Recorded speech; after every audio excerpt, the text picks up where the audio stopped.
Добровачка. Еден помалку невообичаен ден, но во секој случај по својата динамика може да биде и вознемирувачки за иднината на институции, промени на сваќањата, па и на реализацијата на Преспанскиот договор. Обемната седница на владата продуцираше ново законско решение за СЈО. Катица Јанева влегува под чадорот на државното обвинителство. Потоа, сосема е известно дека почнува примената на Преспанскиот договор со промена и преименување на државните институции. Уште е неизвестно како ќе се именува МАНУ, а се уште е исто така по знак прашалник кога некој ќе ја смени таблата пред вилата на шефот на државата, каде што и натаму стои председател на Република Македонија. Владата ќе го процесира новиот закон со попис, во кој ќе имаме и етничко пребројување. Бидете со нас, ќе имате можност да го следите директорот Апостол Симовски во вестите во 20 часот. И на крај, денеска владата реши да се прошири. Малку е тесно со 14, па се определи да формира и 15-то министерство. Погледате каков наслов е за политички систем и односи меѓу заедниците. Тоа е решение околу кое сите досегашни коалицијски партнери во реализацијата на рамковниот договор споре или бара некакво решение. Мојот вечерашен гост е универзитетскиот професор Борче Давидковски. Добро вечер. Добро вечер. Ова политички систем како од времето на социјализмот. Да, кој беше подпредседател на влада, беше одговорен за политички системи за безбедност. У социјализмот така беше. Само да ве исправам да не е нешто 16-то. Зашто 15-то, ја колку што знам, е информатичко општество и администрација. Ова е веќе 16. Ќе морам да одам на курс да ги преповторувам сите министерства. Првата реакција што произлегува, што е сосема баш ли мораше ново министерство? До кога ние нема да се соочиме со бараната парадигма, а тоа е што поевтина држава, што поконцентрирана државна управа, јасна јавна администрација наспроти гомазни министерства? Па мислам дека изгледа таква ни е судбината. Верувајте, уште 98 владата, тоа кој имаше 28 членови, понатака потоа 2002 некаде околу 22, па потоа до 25 и сега еве пак ќе се зголемува. Значи, очигледно ни е судбина да имаме африкански влади. У Африка има, они се меракли, министер за спорт, министер за младина, министер за ова, министер за она. Очигледно сме богата држава. А што имаме министри, тука имаме и без ресор. А тоа е еден мал куп во кој најмалце тројца или четворица за странски инвестиции. Тоа е наша измишлјотина која што модерните демократи пред 40 години ја напуштија. Ние си ги задржавме министерствата, министрите, уствари без ресор. И нисто и кај нас имаме повеќе подпредседатели, секаде во сите развиени земји има владата еден подпредседател, обично министерот за надворишни работи, за финансии, за полиција или она, зависно од која држава. Но во главном еден подпредседател. Ние имаме многу исто така подпредседатели, имаме на ранг на тие што се подпредседатели беа на кои за евроинтеграција, наместо да направивме Министерство за евроинтеграција и кога ќе влеземе во Европа да престане, ми ја направивме секретаријат. Па еве за рамковен договор, па ако го донесовме сега законот и со тоа да се заукружи имплементацијата на Охридскиот рамковен договор и амандманите, тогаш јас очекував тој секретаријат да се укине, а не да прерасне во министерство. Но што да... Тука има една специфика дека кон ова министерство ќе се приклучат практично неколку управи и неколку сектори кои би требало да афирмираат и унапредуваат култура на припадници на заедниците во Република Македонија. Област која по дефолт излегува од владините ингеренции е составен дел на механизми кои негуваат и унапредуваат култура, јазик и така натаму. Зошто имаме потреба таква концентрација? Тие не се органи на управа. Тие не смеат да бидат под чадорот на Законот за организација и начин на работа на органи на управа од 2000-те, каде што во тој закон сега ќе се менува со двотретинско мнозинство, каде што мора да си најде свое 16-то место ова министерство. Сега ние што направивме? Например, ние имаме во Македонија 32 инспектората, од кои 13 се легални по мене. Тие се токму во овој закон. Во рамките на министерствата, каде што има инспекторати, тие се нарекуваат државни инспекторати и така натака за труд, например. А имаме уште плюс 17 кои со мали закончиња, со лек специјалиси, како печурки екзистираат, а вршат исто така инспекцијски надзор. Еве, например, последниот закон што е за јазици, исто така има инспекторат. Тој не е во рамките на чадорот, покриено на рамките на системот на државна управа. Тоа се све органи кои што као печурки никнат од страна, без да бидат опфатени во единствена организација на извршната власт. Еве и овие сега што се разноразни агенции и управи што прават, кои што немаат никакви управни државни функции. Тоа за унапредување на култура и така натака, тоа не е класична државна функција. Ги измешавме многу лончињата и све у еден кош ставаме, а тоа го правиме за да имаме повеќе функционери. Токму тоа е идејата. Иначе тие би биле како обични институти или некои, условно речено, парадржавни или јавни служби или јавни установи кои што ќе го немаат атрибут на класичен државен орган со оние сите нишани, каде што се знае кабинет, па функции, па платата да е на коефициент, да биде у прв ранг на буџет да прима средства, владата да го именува и така натака, да не зависи на конкурсите. Иако и конкурсите кај нас, така условно речено, се изигруваат. И за владата се покрива со една неформална мултиетничка пратеничка групација која е иницијатор, меѓу кои Груби, Рамчиловиќ, Минов, Митревски, Джевдат Адеми, Ејуп Алими и Реджаил Исмаили.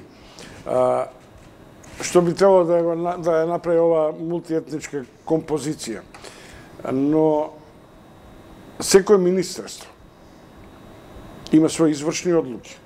Така е.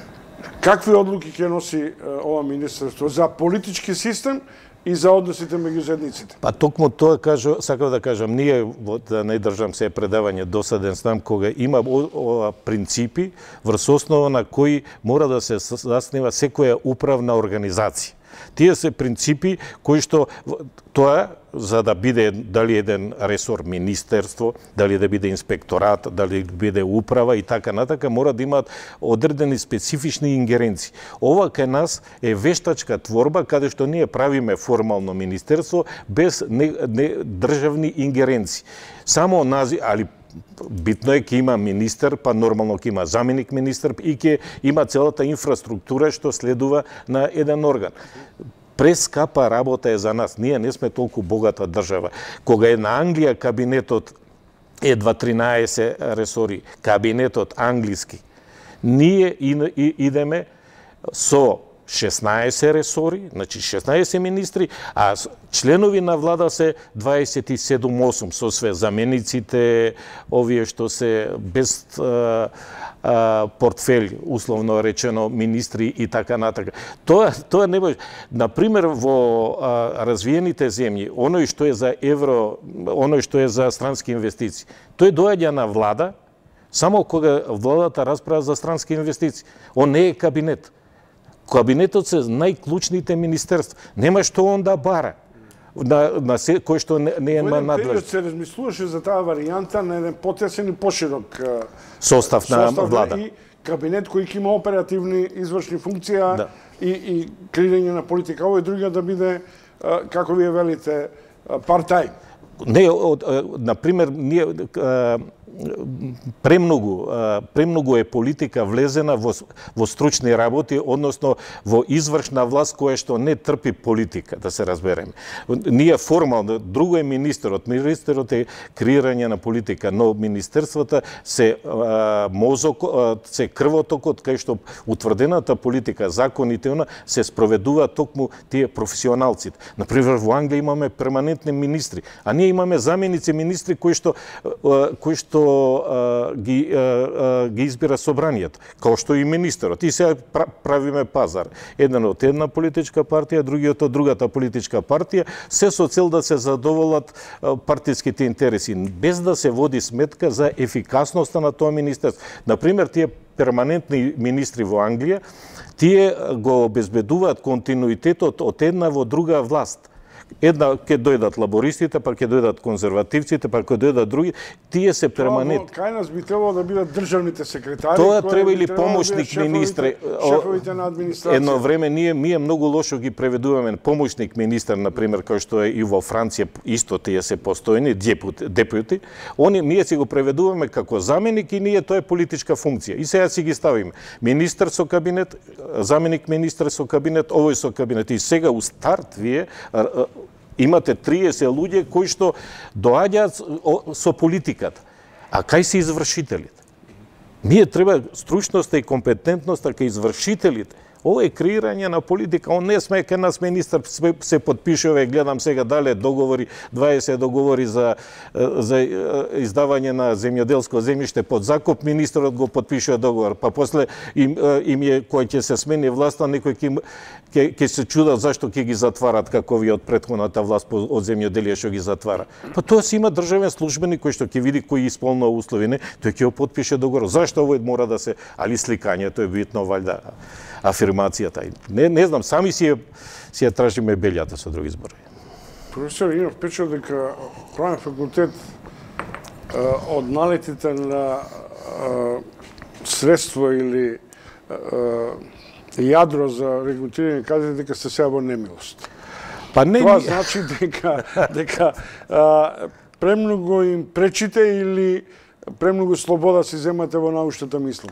Па видите, факт е дека во Македонија има 22 до 24 места каде што се изведува настава. Значи, тоа не се правни факултети околу 5-16, ама има дисперзирани студии, но кој ќе ги земете сите овие на еден куп, ќе видите дека 28,4% од професорите на сите направни е кај нас, од УКИМ. Кој ќе видите дека само ние имаме, секој професор си има книга, а не еден професор 10 предмета да преда како на другите и јавни и приватни и така натака. Едноставно, квалитетот се знае каде, али очигледно ние и на поранешната власт и на оваа власт, иако имаме и од ова, у сите власти сме партиципирале или во законодавната, особено во извршната едно време, на Бранко Црвенковски владата, од 15, 8 беа наши. Од правен факултет, може наставнички совет да си држат, но очигледно дека секоја власт сака да стави капа на универзитетот, особено и веќе правниот факултет од секој пат бил таргет, али сега гледам интересантна ситуација и на универзитетот. Значи се боревме долго години, и 10 години да малку барем да се спасиме од налетите на власта. Гледате 28 измени на законот за високо образование, од тоа беа 3-4 исклучиво на правен факултет, ни кажуваа колку да биде 3+1, колку да трајат студиите, па потоа за оноа дека 5 предмети може да преполага некој, иако има 30 години диплома, може да преполага, се со цел во Академија за судии нема кадри, па тоа се однесуваше на правен факултет. Само кај нас поднесуваа барања да преполагаат 5 предмета за да добие поголем просек за да може на Академија да се запише. Тоа се исклучиво само за, мислам, таргет бевме ние. Добро. Ама не гледам нешто дека се радикално се смени и сега. Особено, например, универзитетот, може да ќе се деси прв ќе славиме 70 години Кирил и Методий, нели најстар, најдобар и така натака, без статут да го имаме. Тоа исклучиво мислам дека некои хирови, дали од парламентот, Кој го дали парламентот ни е нас основач, али фактички забелешките ги дава Министерството за образование, односно и едноставно мислам такви небулозни ситуации се прават и со статут и со се, а на пример за разлика од чедото на поранешната власт, новиот универзитет во Штип, од прилика истите забелешки, они добија согласност и дури вчера прочитав на веб страната на универзитетот, гледам статутот, дури е подпишан председател на Сенат, професор доктор Блажо Боев, ректорот подпишан. И една од забелешките ни е да избереме председател на Сенат. Тоа ќе го избереме нормално, ама статутот прво да добиеме согласност. Али подпишан, мислам дека очигледно еве и ова за непотизмот се гледа дека веќе тамо кадри од постоечка од новава власт веќе во Штип има нели имаше некои најави овие што ги кажуваат дека се примани. Јас излезам од матрицата на обсервацијата на администрацијата и на тоа дали имаме многу или малку правни факултети. На вас и како јавна личност ве прашувам. 90% од делителите на правдата произлегуваат од УКИМ. Може би во последните декада се намалува тој процент. Кај е дефектот? Кај персоналните решенија или кај концептот на образованието на идните судии, идните адвокати и така натаму, за да ние денеска се соочиме со окови во кои велиме дека сме заробена држава? Па видите, концептот, дефектот и тамо. Ние, например, 2005-2006 година Болонја ја прифативме така како што ја прифативме, дури и реторика се полагаше на компјутер кај нас. Тоа го вративме назад, но сепак остана, имавме, например, уставно право, кај нас се полагало, се знае како се полагало, 98% прооднос во испитна сесија. Значи, 98% од сите пријавени студенти положувале. Бидејќи така што и системот и потоа судиско-адвокатски испит уште полагаат на компјутер со заокружување на точни и неточни одговори и така натака. Можда и вината и кај нас и ние некако подклекнавме. Значи се полага на компјутер. Ниједна симулација не сте направиле испит на видите. Водите ве еден судски совет да видиме како ќе го водите. Или еден симулација на еден судски спор во кој имате јасна позиција дека обвинителот и тужителот, односно и тужениот се еднаква странка пред судот. Па видите, јас на правниот факултет кога бев декан направив две судници. Доле у скривниците ги адаптиравме судници, направивме една граѓанска и една кривична судница и сакавме да симулираме судење и симулиравме. Имав проблем судскиот совет за да ангажираме судија, за да дојде да сепак он да ги води студентите, он е практичар.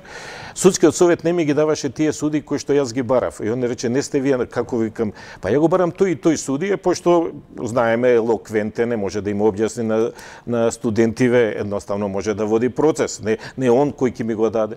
Имавме и такви проблеми, едноставно судскиот совет не ми ги даваше тие суди што ги барав. Со каков габарит ќе се соочиме при најважните две поглавја, 34-то, 33-то, па и 35-то? Мислам, нема шанса ние да ги затвориме. Прво да ви кажам, ние имавме заробена држава, заробени институции, али ја не видов дека некоја институција проработи. Сериозни темелни реформи, дури министерот кажува јавно дека он е алергичен од поимот реформи, не сака да му спомне. Ако он е на ресор каде што најповеќе се очекуваат реформи во јавниот сектор, односно јавната администрација, како очекувате вие реформи да се прават? Едноставно, ние немаме капацитет, немаме. Јас ќе се вратам 2005-та, кога се пополнуваа прашалниците. Кога Така исто имаше секретаријатот за евроинтеграција, па потоа зема цел универзитет, бевме ангажирани со цел да помогнеме за прашалниците да се пополнат и да се пратат во Европа. Така што истото сега ќе дојде ситуација. Ние сменивме, условно речено, власта се смени, но истите се суди, истиот е судски совет, истите институции кои што кажувавме дека беа заробени 10-11 години, тие исто продолжуваат. Ништо не е променет. Истата администрација, да се разбереме.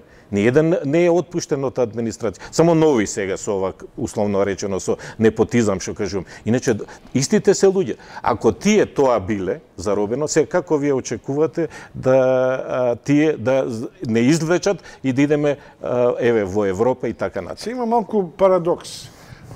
Министерот Спасовски најавува проветрување на кадрите во полиција со овие нови формирање на нови тела и внатре во регрутирањето и на постојниот состав.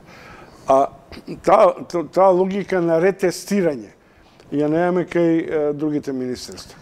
Па тој ветинг што е, например, една Албанија зема сите судии ги стави по тоа.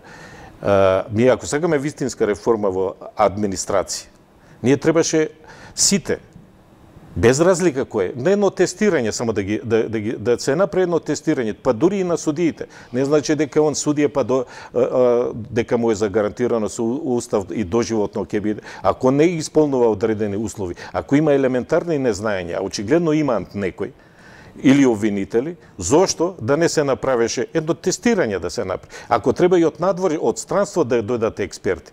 Тоа не е некоја тешка работа. Особено кај администрацијата. Ви знае, со контингенти се примани таму. Едноставно да се види кој ги исполнува условите, кој има знаење, стручност и компетентност, ќе си остане, кој не ќе си оди. Едноставно тоа е секаде е тоа правило. Ние ќе правиме јавна администрација со тоа што ќе ги земеме на приватен сектор, ќе им даваме. Пазете, па да беше приватен сектор да ги сакаше, тие ќе ги земеш. Да. Тие се внесени во администрација како партиски војници за да не работат, а не за да работат. И се како го гледам лесно, вика, го гледам дури и Анѓучев, па ќе земе вика у приватен сектор, па што не ги земе ке него у брако да административци, овие што шетаат по улица Македонија по цел ден, што не ги земе таму да работат. Ама приватен сектор сосема други има интереси. А се знае дека јавниот сектор секаде, кај што државата е лош стопанственик и сите тамо можат едноставно да си преживуваат. Само проблемот е, не ќе имаме, ај НАТО, мислам дека е завршена приказката, али за Европа, многу тешко ќе биде и многу работа ќе биде, ќе треба да се вложи, а со овој капацитет на јавната администрација ја не верувам дека ќе можеме ни приближно да одговориме на европските стандарди. Благодарам, тоа беше универзитетскиот професор Борче Давидковски во отвореното студио на тема баш ни треба ли 16-то министерство, зошто толкова гломазна владина администрација и министри имаме во скудни услови на една релативно сиромашна Македонија. Поштовани гледачи, за неколку минути ќе започна 200, тама мој гостин ќе биде директорот на Државниот завод за статистика, Апостол Симовски, со кој конечно ќе разбереме дали владата го усвои новиот закон за пописи и каква слика би требало етничка да добиеме во Македонија. Следете ни натаму, ќе имате јасна представа кои национални институции како ќе се преименуваат во примената на новото име Република Северна Македонија.